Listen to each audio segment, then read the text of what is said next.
بسم الله الرحمن الرحيم. اللهم صل على سيدنا محمد وعلى آل سيدنا محمد وبارك وسلم عليه.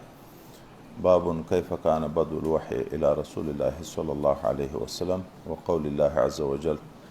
إنا أوحينا إليك كما أوحينا إلى نوح والنبيين من بعده.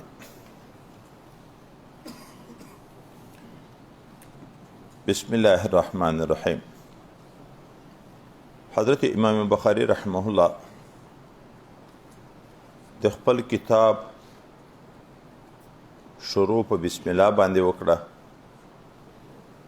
او د بسم الله نو وروسته نه حمد ذکر کړه، نه درود ذکر کړه، نه تشهود ذکر کړه، نه مستقله خطبه ذکر کړه. دا د ټولو مؤلفینو نه تقریبا مخالفت ده. نو اوله خبر به د دې کوو چې دا امام بخاری رحمه الله دا خپل آغاز د کتاب په دغه بنیاد کړی. دا ولې خطبه یې ولې پرېښې ده، حمد و صلات او تشهد یې ولې پرېښې دي. د خطبې په متعلق کې خو دا ویلی شو چې خطبه عبارت د الفاظ مخصوصه ونه نه ده چې هغه دلته بخاري نه یې راوړي څوک اعتراض وکړي چې خطبه یې نه ده ویلې، بلکې د خطبه ویلې ده. خطبه عبارت ده د دې نه چې په ابتدا د کتاب کې مؤلف داسې الفاظ ذکر کړي چې خپل مقصد ته پکې اشاره وي. هغه د دغه حدیث مبارک چې انما الاعمال بالنیات راوړه د دې نه هغه مطلوب واضح ده چې په دې حدیث مبارک کې تنبیه ده په دې چې د ده مقصد په دغه کتاب کې جمع کول د وحی غیر مطلوبې چې د نبی علیه السلام قول و فعل و صفات و تقریرات د دغه نه عبارت ده. په دې کتاب کې دا جمع شوي دي، یعنی موږ تاسو په دوه آسانه لفظ باندې احادیث مبارکه چې اول د کتاب شروع په حدیث کې تنبیه ده په دې چې دا کتاب په حدیثو کې ده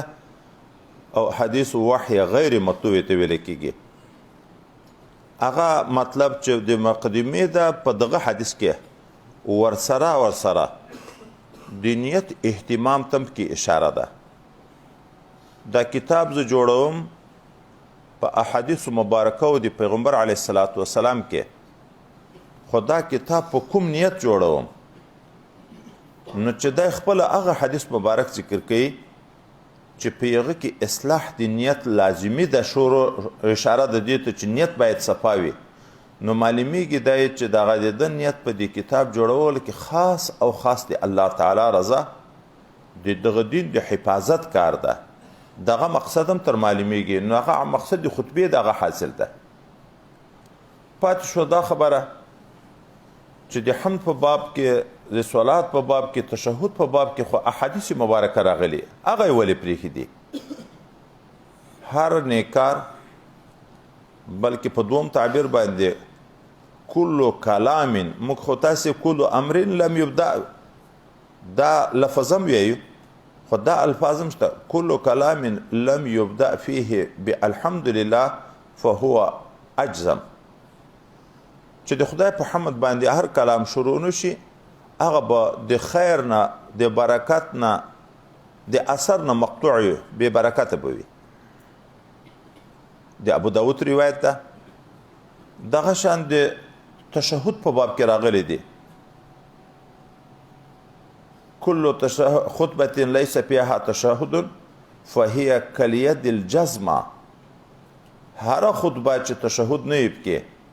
لکه د جزام په مرض چې لاس لګیا شي او دا بندونه غورځي، اندامونه غورځي، دام داسې ده لکه هغه ید جزمه. د درود په باب کې حدیث مبارک راغلی ده. هر کلام، هر نیکار چې په هغه کې شروع د الله په حمد ونه شي والصلاة علیه او په ما باندې درود ونه ویلی شي، دغه نیکار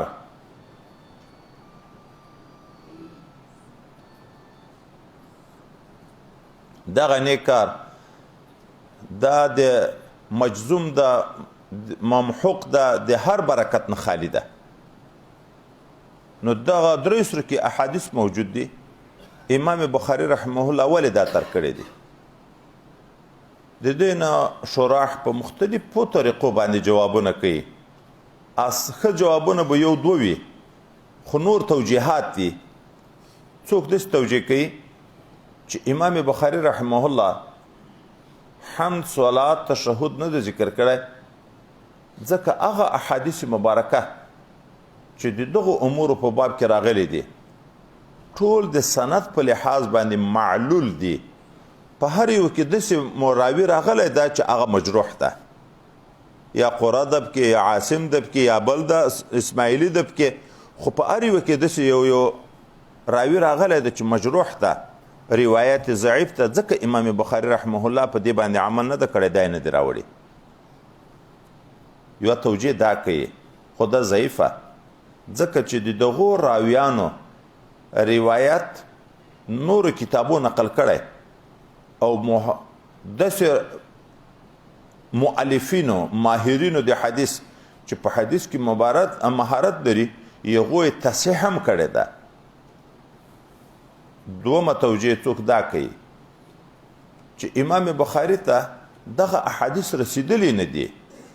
ځکه حمد صلات او تشهد نه د ذکر کړی لکن دا توجیه هم ضعیفه ده د امام بخاري غوندې ماهر شخصیت حافظ د حدیثو او یغه ته داسې حدیث څوک وی چې نه دی رسیدلی دریم جواب چې ښه جواب ده هغه دا ده چې احادیث مبارکه د حمد د صلات او د تشهد په باب کې قابل الاعتماد دي چې عمل په وکړي شي خو دیغو احادیثو تقاضا لیکل نه دي چې ادا حمد صلات او تشهد دا به لیکل کیږي په خوله چې ووایې تلفظ په حمد نیک کار په وخت کې چې نیک کار شروع کوي او تلفظ په حمد باندې وکړي یا تلفظ په صلات او په تشهد باندې وکړي بس په حدیث باندې عمل راغی لکه د امام احمد ابن حنبل متعلق راغلی دي چې هغه به هر کار نیک شروع کوو په خوله باندې به حمد و صلات ویل خو په لیکلو باندې نه نو موږ په مؤلف حسن ځوان کوو چې دومره لوی متقی محدث عمل په حدیث باندې نه پرېږدي نو د کتاب په آغاز کې چې د شروع کړی دا امور به په خوله باندې ویلي بل جواب چې بیا ښه جواب ده هغه دا چې د دغو احادیثو مبارکه او مقصد هغه په بسم الله سره حاصل شوی ده د دغو ټولو احادیثو نه مطلب دا ده چې د نیک کار شروع د الله تعالی په ذکر باندې وشي بسم الله کې ذکر دی الله راغی نو د دغه نیک کار شروع په ذکر باندې شوی ده لکه دغه حدیثونه چې د حمد د صلات د تشهد په باب کې ګوښې موږ ذکر کړه په هر نامه دغسې د بسم الله په باب کې چې راځي د دغو په ځای داسې حدیث مبارک هم راغلی کل کلام لم یبدأ فيه بذکر الله فهو اقطع نو د بسم الله او د حمد د صلات د دغو تشهد د ټولو نه مطلب ذکر ده هغه ذکر په بسم الله کې راغلی د شروع په ذکر د الله تعالی باندې راغلی دا هم ښه جواب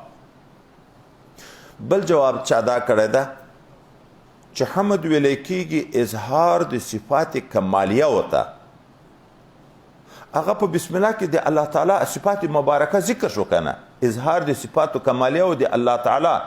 چې د الله تعالی نوم د الله ذکر رحمان ذکر رحیم ذکر نو مقصد د حمد هغه په دغه حیثیت باندې ادا شو مخکې هم د ذکر په حیثیت باندې کو اوس دا چې حمد اظهار د صفات کمالیه او ته ویل کېږي او دغه اظهار د صفات کمالیه او په بسم الله سره راغلی ده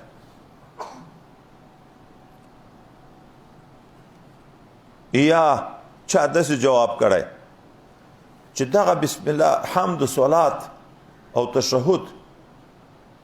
امام بخاری ذکر کړی دی خو سهو د ناسخ ده چې اچا دغه نسخه جوړه کړې لیکلې ده د هغه نه پاتې شوي دي خو دا ضعیف جواب ده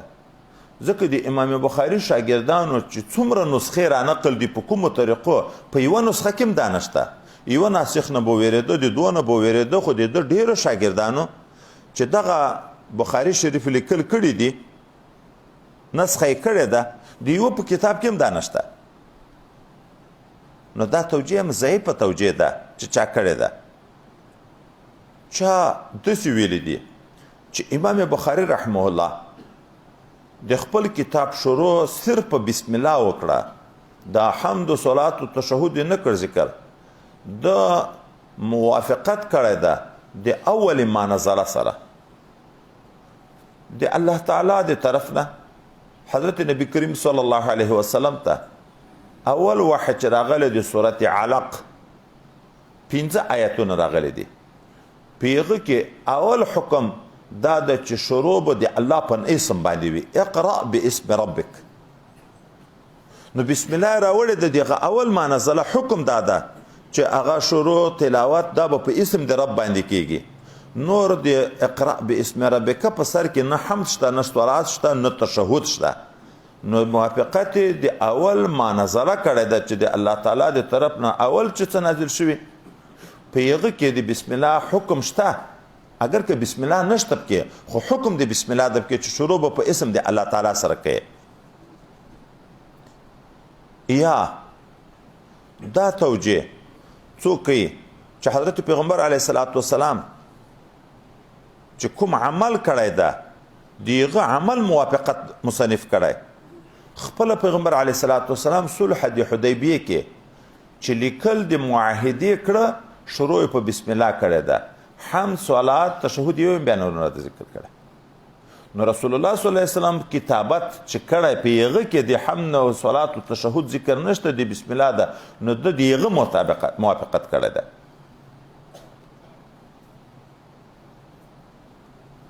یا څوک وی د دې لپاره چې کچېر حمد ذکر کوي دی، صلات ذکر کوي، تشهد ذکر کوي، دا خو په خپل الکلام سره ذکر کوي، په خپل الفاظو سره. مخکې موږ تاسو ویل چې حمد جز د کتاب ده، نو مؤلف خپل الفاظ راوړي، صلات او تشهد به خپل الفاظ راوړي.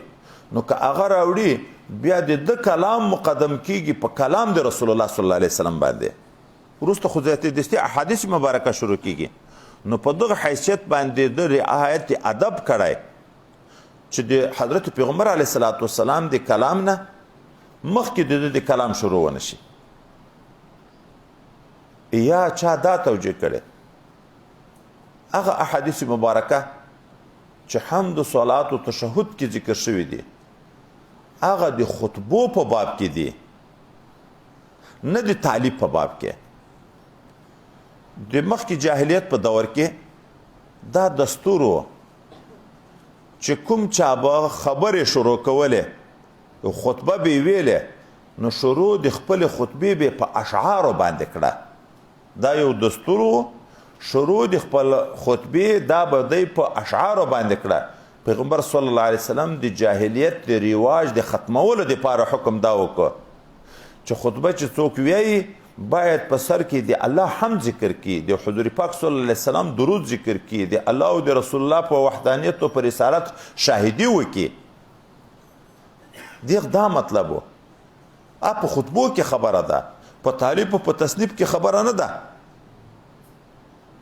نو جوابونه متعدد دي، خو محدثین کرام چې غوره جوابونه دغه دوه دي چې یا د دغه ټولو احادیثو نه مطلب شروع د خپل کتاب ده په ذکر د الله تعالی سره هغه راغلی، او یا دا چې په دغو احادیثو کې چې حکم په حمد، په صلات، په تشهد شوی ده، کتابت نه ده ویلی،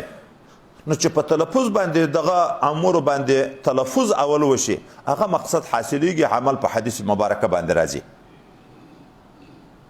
دا اوله خبر د بسم الله نه وروسته چې د کومه طریقه کار ده په دغه حیثیت د طریقه کار باندې موږ خبره وکړه، ولې د مؤلفینو نه خلاف او د احادیث مبارکه نه خلاف کړی.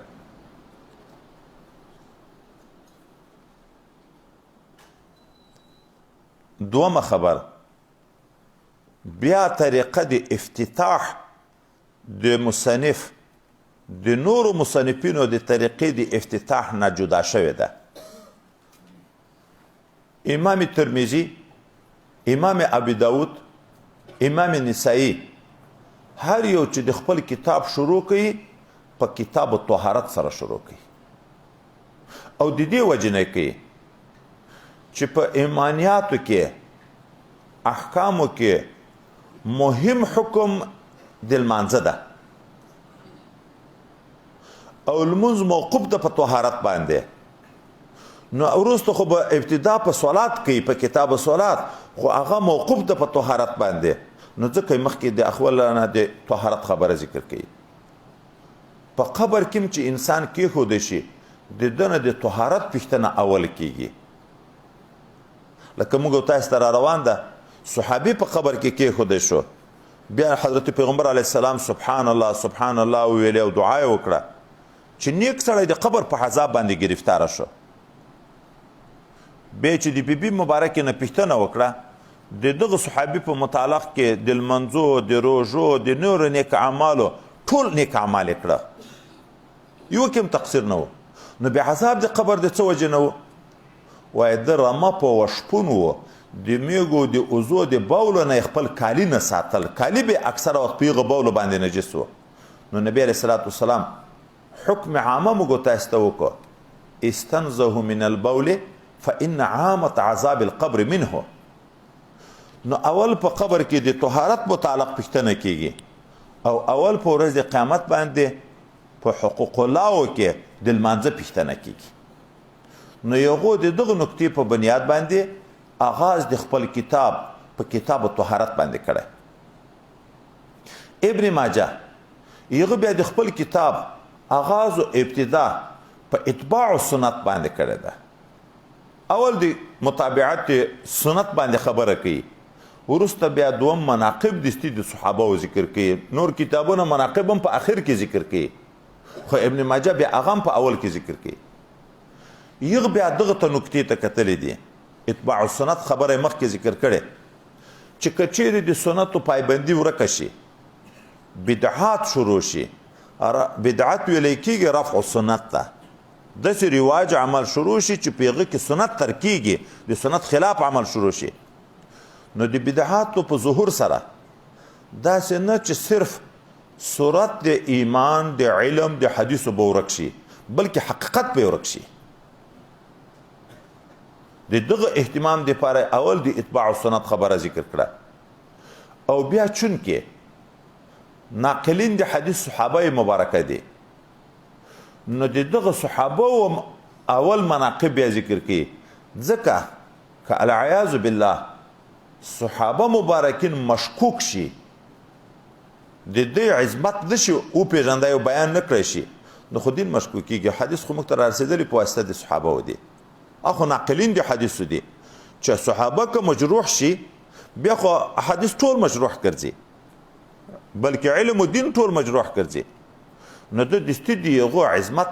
د یغو مناقب ذکر کړي دي چې هغه داسې ناقلین د حدیثو، ناقلین د علم د ایمانیاتو دي چې په یغو کې هیڅ نوعه نقصان نشته. الله تعالی د خپل رضا اظهار نور د اصحابو او مقام موږ تاسو ذکر کړی ده. امام مسلم رحمه الله یغه بیا د خپل کتاب شروع د اسناد په تحقیق باندې کړی ده، د سند اهمیت ډیر ذکر کړی ده. اوله نه یغه دغه کتلی دي چې الاسناد من الدین، اسناد د سند تحقیق ده د دین نه جز ده. ولی لولا الاسناد لقال من شاء ما شاء. که د اسناد تحقیق نه وای نو چا چې څه غوښته هغه به ویلې، من شاء ما شاء، چې د چا څه غوښته هغه به ویلې. خدا چې مبتدعینو د ځان وضع د احادیثو وکړه، خدا من شاء ما شاء کې راغله، علما او تحقیق د سند وکړه، بیرته دا شیان دي وایسته چې دا ما شاء د چا و هغه ټول بیرته د دین نه لرې کړه.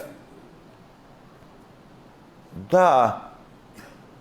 پښې د دین د قوائم د دین د سند د دغې وجې نه هغه د سند اهمیت اول ذکر کړی ده. امام بخاري د خپل کتاب شروع نه په کتاب طهارت وکړه چې د سننو سره موافقت راشي، نه په اتباع سنت وکړه، نه د اسناد په تحقیق وکړه. امام مالک رحمه الله هغه بیا د خپل کتاب ابتدا په مواقیتو د صلات باندې کړې ده، ځکه لمونځ تر ټولو عباداتو نه مهم عبادت ده. خو ان الصلاة كانت على المؤمنین کتابا موقوتا، موقت عبادت ده، د وخت اهتمام کې ضرور ده، ځکه هغه ابتدا د خپل کتاب په اوقاتو د صلات باندې کړې ده. اما امام بخاري دا ټول پرېښوه، کتاب شروع د وحی په عنوان باندې وکړه. دا ولې؟ محدثین کرام چې امام بخاري وی دا مانم چې طهارت مهم شی ده، دا مانم چې اتباع سنت مهم شی ده، دا مانم چې د سند تحقیق مهم شی ده، دا مانم چې د اوقاتو د صلاتو خبره مهمه شی ده. لیکن دا ټول موقوف دی په وحی باندې. خو وحی موږ ته حکم کړی ده د طهارت، وحی باندې موږ ته حکم ثابت شوی دی د اوقاتو د صلات. دا چې وهم باندې د سند تحقیق اذا جاءکم فاسقون بنبأ خو بل ورځ مو ویلې، دا ټول امور دا موقوف دي په چا باندې؟ په وحی باندې. نو د دغه وجه نه چې دا وحی مدار د ټولو امورو شرعیه و ده، امام بخاري ابتدا د خپل کتاب په وحی باندې کړ. علامه سندي ذکر کوي چې امام بخاري د خپل کتاب شروع د وحی په بحث باندې کړي. ولې؟ په دا بخاري شریف کې چې څه ذکر کیږي، دا وروسته چې څه ذکر کوي، د دغه ټولو اهمیت که د ایمان مسله را روانه ده کتاب الایمان، که د علم مسله را روانه ده کتاب العلم، که د طهارت مسله را روانه ده کتاب الطهارت، که د المنزل مسله را روانه ده کتاب الصلات، که د کتاب الصوم ده، که کتاب الزکات ده، که کتاب الحج ده، چې څه امور ذکر کیږي، د دغه باندې اعتماد الته راځي چې دا کلام د نبی موحى الیه شي. په حدیث عمل ولې کوو؟ خو د نبی کریم صلی الله علیه وسلم خبره ده. نبی ته نبی ویل کېږي، ولې؟ خو د الله د طرف نه وحی ورته شوی ده. اوس نو د دغه ټولو د ما فی صحیح البخاري اهمیت او په هغه باندې اعتماد، په هغه باندې عمل کول موقوف شو په دې باندې چې دغه ټول امور چې دلته ذکر کیږي چې کلام یا صفات یا تقریرات یا افعال د نبی موحى الیه شي. نو اوله د وحی خبره ذکر کړه. او وحی بیا دوه قسمه ده. الهام تم وحی ویل کیږي، و اوحى ربک الی النحله، مچۍ تم الله وحی کړی ده چې ته په غره کې یا په ونه کې جګ ځای کې کور جوړوه. او الله وحی ورته کړی ده، الهام کړی ده، د خپل کور چې معلوموي یو مل لرې پورې ځي ګلان او شیان خوري، د هغه ځمکې نه بیرته خپل کور ته راځي. لیارې خدای پاک ورته اسانه کړي دي.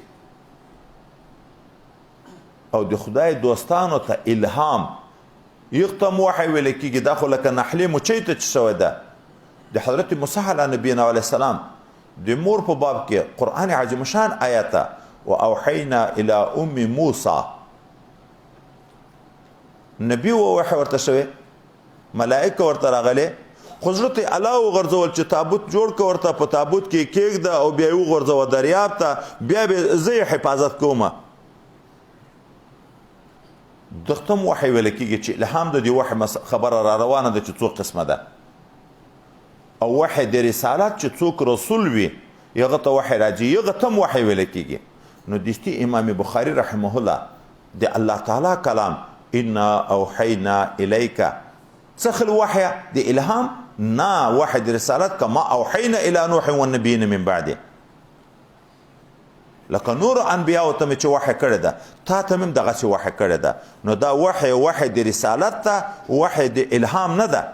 چې هغه اولیاء د خدای ته هم کېږي.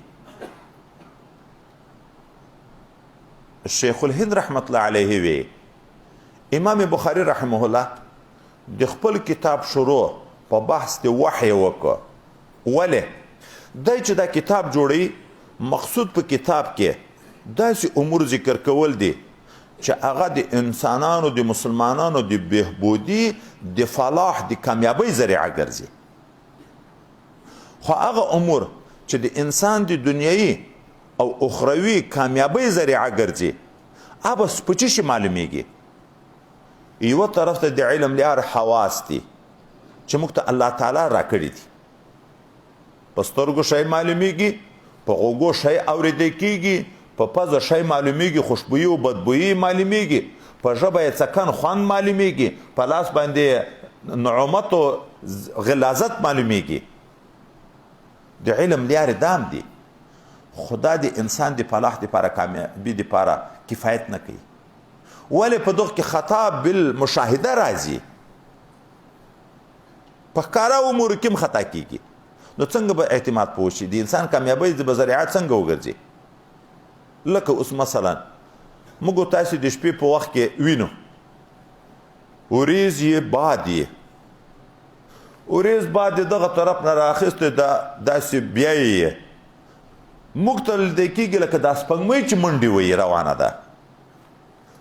روانه څوک د وریځ موږ سترګې خطا شوې ګورئ، ادراک احساس کې خطا شوې، سترګې سکوي چې سپوږمۍ روانه ده منډې وهي. یا لکه د ورځې په مخه موږ تاسې وینو په موټر کې سپاره یو، موټر د موږ ولاړي چې دا کوم کې سپاره یو دا ولاړي، بل موټر په څنګ کې تیریږي، روان هغه موټر ده. موږ ته په خیال کې دا راځي لکه موږ موټر چې روان وي. موږ په موټر کې روان یو، په تیز رفتاري باندې روان موټر ده،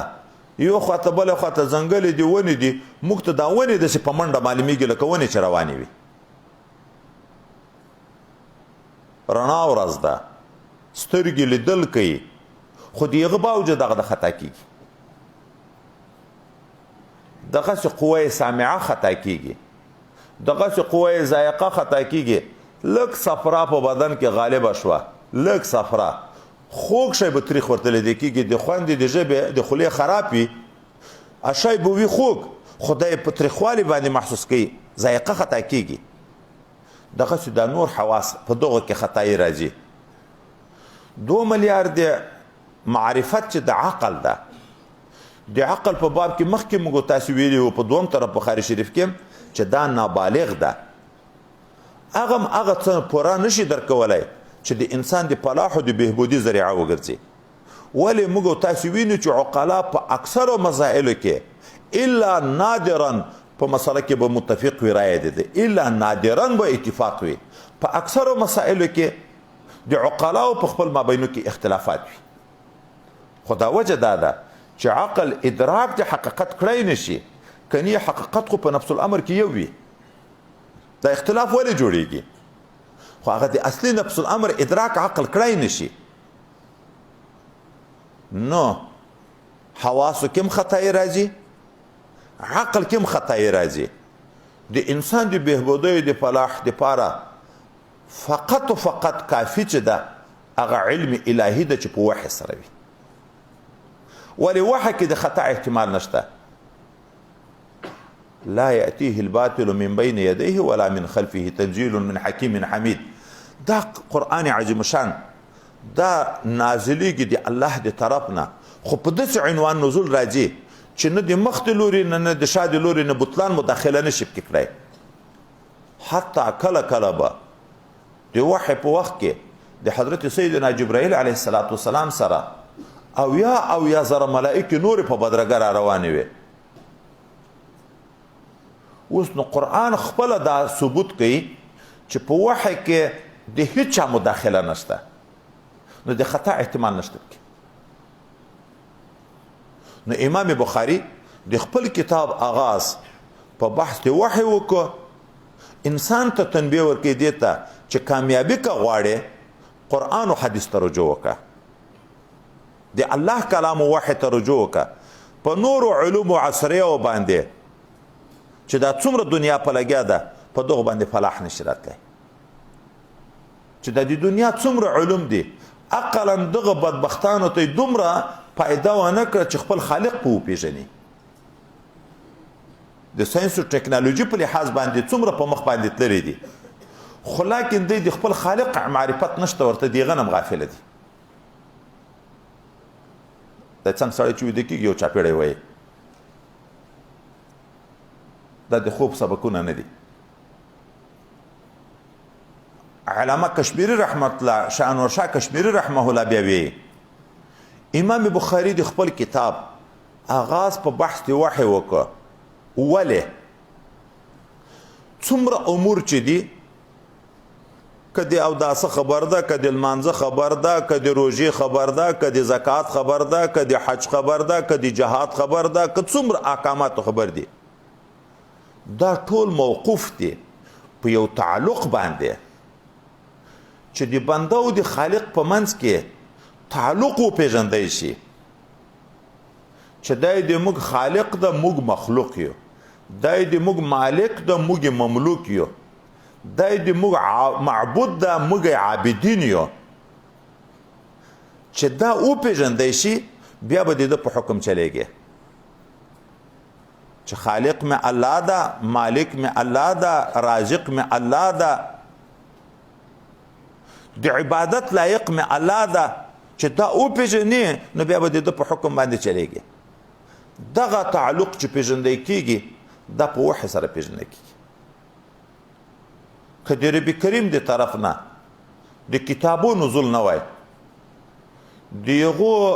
د تعارف دپاره د الله د طرف نه نمایندګان نه وای منتخب شوي استادان نه وای منتخب شوي چې انبیا علیهم السلام دي په خپل عقل یا په خپلو حواسو باندې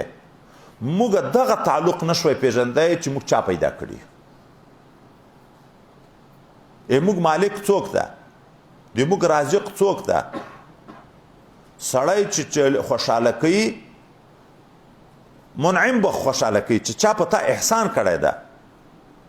تر ټولو نه لوی احسان د موږ وجود پیدا کول دي دا دنیایي چې نور څومره شیان موږ بریتونه تاوو خو ټول د وجود تابع دي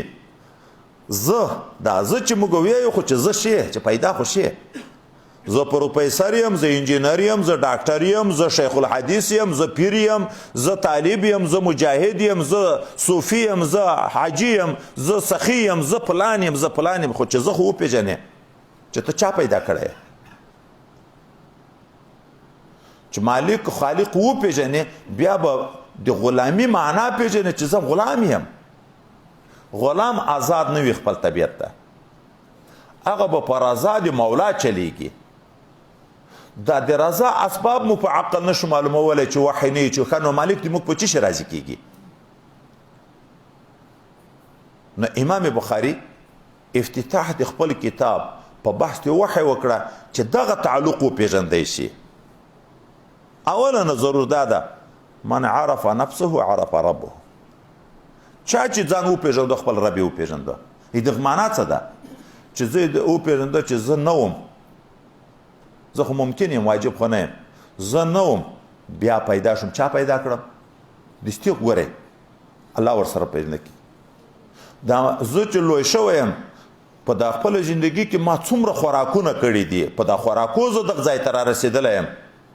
ژوند خو موقوف ده په خوراک باندې دا خوراک ما ته چا راکړی دا اعضا چې زه په هغو باندې منفعت اخلم دا اعضا ما ته چا راکړي که یې باندې د وجود نه وي نو هم دا به ویو ځکه موږ ته چا پیدا ده چې زندگی پکوو اسمان چا پیدا ده باران څوک اوري لمر څوک راخیجي په افاقو کې هم دلایل دي د الله په وحدانیت د موږ په وجود کې هم دلایل دي د الله تعالی په وحدانیت وفي انفسکم افلا تبصرون په خپل ځان کې د خداوند متعال د قدرت دلایل نه وینئ په دغه یو خلا په یو مړی خوراکم کو چکاکم کو خوراک چکاک د دغه نه چې تیریږي یو پایپ ته دواړه ګډ روان دي په دا یو پایپ کې روان دي لیکن د بيدینو چې وځي بیا په دوه لارو وځي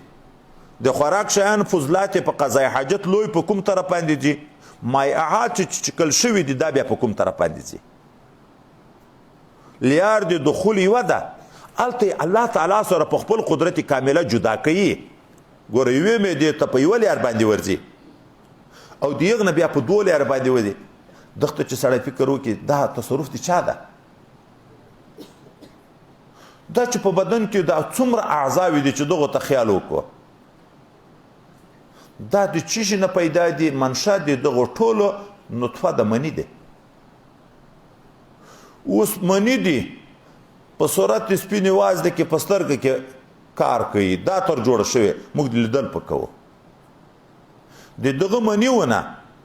د دغه غوږ په بیخ کې یو نری اډوکی ده دا خو کاسه ده د حفاظت لپاره هغه کې قوت اورېدل ده هغه اورېدل کوي د دغه مني ونه د دې پزې په بیخ کې دلته دوه داسې د تی د سر غوندې غوښې دي چې هغه دا احساس د روایحو کوي خوشبويي او بدبويي په معلومیږي د دغه مني ونه د ژبې په سر یو نری څرمن چې خوږوالی او تریخوالی د شیانو معلوموي دا د دغه مني ونه پیدا دا بدن کې چې وګورو دا لاس چې احساس کوي د سړو د ګرمي د نرموالي د جګوالي دغه ماده په دې کې د مني ونه پیدا ده بیا نور اعضاء ته پسې ګوره ګرده څه کار کوي ینه څه کار کوي سږی څه کار کوي زړه څه کار کوي معده څه کار کوي دا پیپړې او نالۍ څه کار کوي چې دا څومره اعضاء دي موږ دي دا هر یو د الله تعالی په وجود د الله تعالی په قدرت او د هغه په صفاتو کمالیه او ټولو باندې دلیل ده ففي كل شيء له آية تدل على أنه واحد چې دنیا ته چې ته ګوري دا هر یو علامه دې ده چې دغه ذات پیدا کوونکی یو ذات ده چې هغه رب کریم د الله ده د دایرې د مخلوق نه وتلی ده او واجب ده مخلوق ټول ممکن ده دا خبره چې موږ پیژنو دا د وحی په برکت پیژنو نو ځکه دغه اهتمام لپاره امام بخاری د خپل کتاب افتتاحیه طریقه کار د نور کتابونو بدل خو نور هم ټول په یو لار نه دي خو یو نقطې ته کتلې لکه نسائی او ترمذی او ابو داود یوې نقطې ته د اهمیت المنځ کتلې دا چې هغه بیا موقوف طهارت کتاب طهارت ذکر کړي امام مالک دغه المنځ اهمیت کتلې دي خو د المنځ وخت بیا ترجیح ورکړي دغه کتاب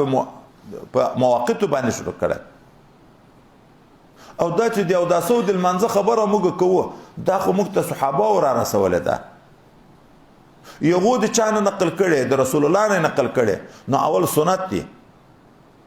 بیا جماعت اهل سنت والجماعت د رسول الله حدیث دیغه اتباع په موږ ډیره ضرور ده بغیر دیغه نشي دیغه دغه نقطې ته کتلې دي نو امام بخاری بیا دغه نقطې ته کتلې دي باب کیف کان بس ده